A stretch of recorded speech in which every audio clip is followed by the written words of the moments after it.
Peggy 16.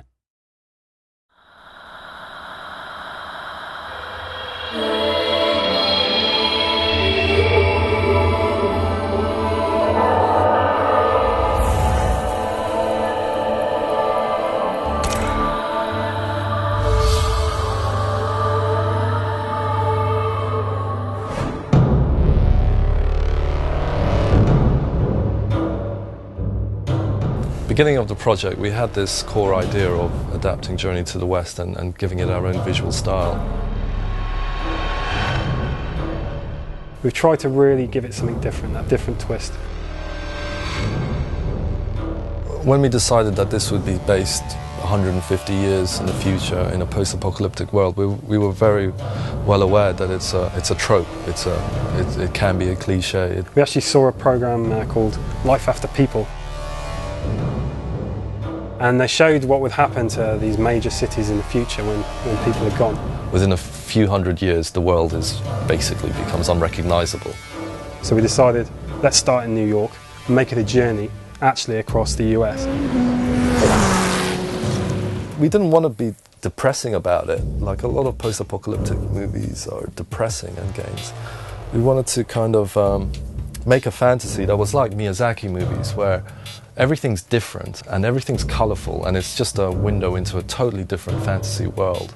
We thought New York would be a good place to ground it.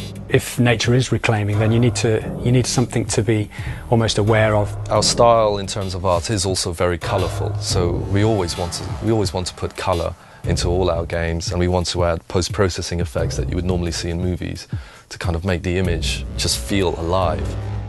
We could push the colors a lot because robots got rust, which can be orange, can be red. Skyscraper that's kind of got ivy completely all over it, or with a bed of poppies that are giving off all these shafts of red light. You can see evacuation notices in New York, you can see chemical warfare, biohazard symbols. Very often you see something that looks like a tree, but actually it's not a tree because it's maybe a piece of robot.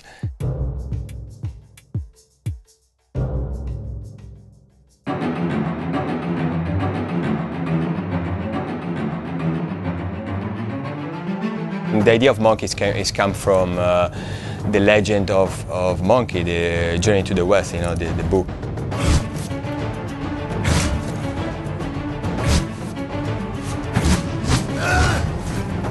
The original one has got a specific mask paint. I try to keep that.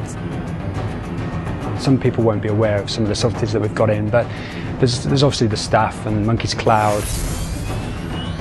So the cloud is actually part of Monkey's character. Even if you look back at hundreds of year-old images of him, he's on his cloud with his staff, with his headband. This character is still really big, but more an animal.